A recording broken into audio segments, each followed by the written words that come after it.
Assalamualaikum warahmatullahi wabarakatuh. Kembali lagi di channel Rudi Hartono. Pada video kali ini kita akan membahas soal-soal tentang sistem ekskresi untuk materi IPA kelas 8 semester 2. Nah, soal-soal ini diambil dari buku BSE keluaran Kemdikbud. Nah, sebelum kita lanjut, jangan lupa untuk subscribe terlebih dahulu dan terima kasih kepada adik-adik yang sudah subscribe channel ini. Baiklah, kita lihat soal pertama. Berikut ini yang tidak termasuk alat ekskresi adalah A. Hati, B. Kulit, C. Ginjal, D. Usus besar. Nah, ingat adik-adik, yang termasuk kepada alat ekskresi pada manusia adalah yang pertama ginjal, kemudian yang kedua kulit, yang ketiga hati, dan yang keempat paru-paru.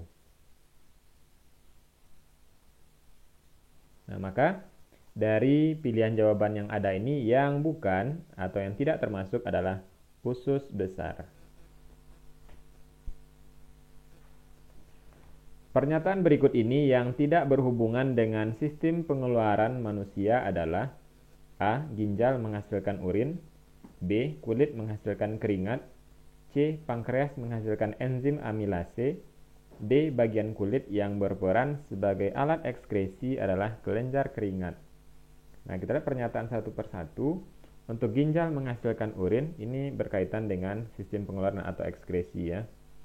Kemudian kulit menghasilkan keringat, juga betul. Pankreas menghasilkan enzim amilase. Nah, untuk enzim yang dihasilkan itu tidak dikeluarkan dari tubuh ya, melainkan digunakan untuk keperluan lain. Nah, seperti enzim amilase ini digunakan untuk pencernaan. Ya. Bagian kulit yang berperan sebagai alat ekskresi adalah kelenjar keringat. Betul juga ya. Maka jawaban yang tepat untuk soal ini adalah C. Perhatikan gambar di bawah ini. Tempat untuk menampung urin sebelum dikeluarkan dari tubuh ditunjukkan oleh nomor. Nah, kita harus tahu dulu adik-adik bagian yang ditunjukkan oleh masing-masing nomor ini. Nah, kita lihat yang pertama ya, yang pertama ginjal ya, yang pertama itu gambar ginjal. Fungsinya adalah untuk menyaring darah yang mengandung zat sisa metabolisme ya.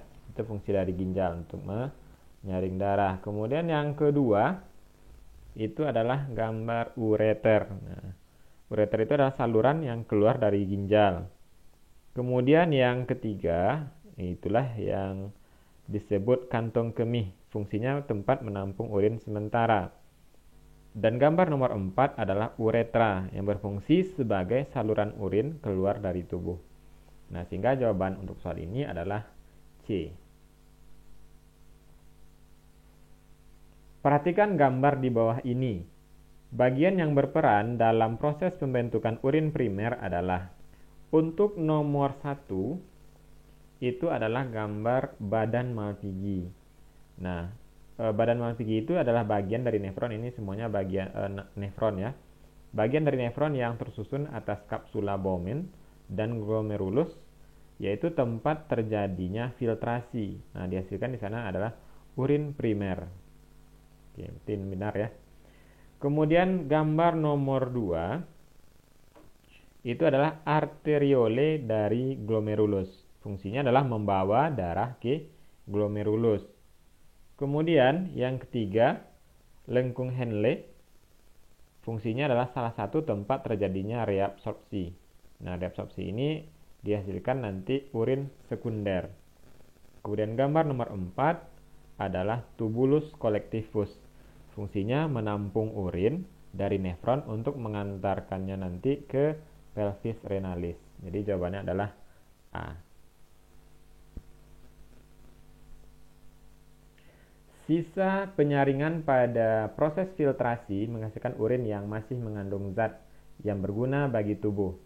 Berikut ini yang bukan merupakan zat yang terdapat pada urin hasil proses filtrasi adalah A. Glukosa, B. Asam amino, C. Sel darah merah, D. Garam-garam mineral. Nah, jawaban untuk soal ini adalah C. Sel darah merah. Nah, dari hasil filtrasi, adapun zat yang dihasilkan antara lain yang pertama urobilin, kemudian urea, kemudian glukosa, kemudian air, asam amino, kemudian garam-garam mineral,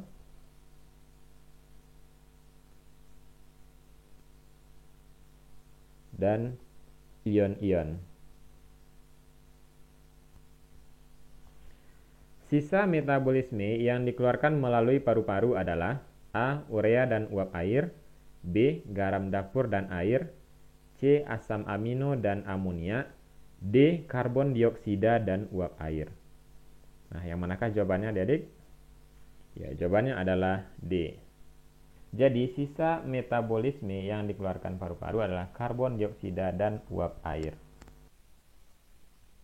Zat berikut yang tidak dihasilkan oleh hati adalah A. Urea, B. Glukosa, C. Bilirubin, D. Getah empedu. Nah, jawabannya adalah glukosa ya. Jadi ada beberapa zat yang dihasilkan oleh hati, yaitu ya bilirubin, getah empedu, dan urea.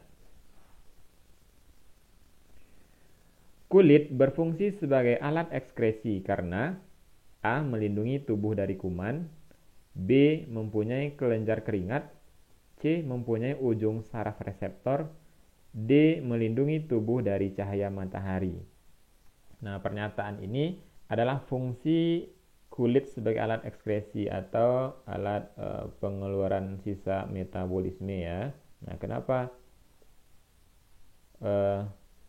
kulit termasuk alat ekskresi? Ya, karena jawabannya adalah B. mempunyai kelenjar keringat. Nah, apa fungsi kelenjar keringat? Fungsinya adalah memproduksi keringat.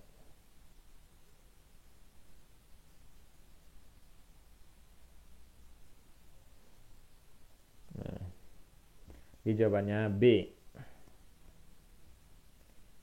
Adanya batu ginjal di dalam rongga ginjal dapat menimbulkan A. nefritis, B. hematuria, C. hidronefrosis, D. diabetes insipidus. Nah, kita lihat apa pengertian dari masing-masing penyakit ini. Yang pertama nefritis. Nefritis ini adalah rusaknya nefron oleh infeksi bakteri Streptococcus. Kemudian hematuria adalah adanya sel darah merah pada urin, salah satunya akibat dari gesekan dengan batu ginjal. Ya. Kemudian yang C, hidronefrosis itu adalah pembengkakan pada ginjal karena penumpukan urin. Dan diabetes insipidus adalah kekurangan hormon ADH yang menyebabkan sering buang air kecil secara terus-menerus. Nah, sehingga jawaban untuk soal ini adalah B ya, hematuria. Bila kadar glukosa dalam urin 1,5%, kemungkinan orang tersebut menderita A. gagal ginjal, B. penyakit diabetes mellitus, C. penyakit diabetes insipidus, D. peradangan kandung kemih. Jawabannya adalah B. Nah, penyakit diabetes mellitus ini ada juga yang menyebut dengan kencing manis ya. Karena di dalam urin terdapat kadar glukosa yang berlebih. Nah, di mana kadarnya di sini dianggap berlebih jika melebihi 1,5%. Baiklah adik-adik, demikianlah pembahasan soal kita pada video kali ini. Semoga ini dapat membantu adik-adik dalam memahami materi sistem ekskresi. Terima kasih atas perhatiannya. Sampai ketemu lagi pada pembahasan soal-soal berikutnya.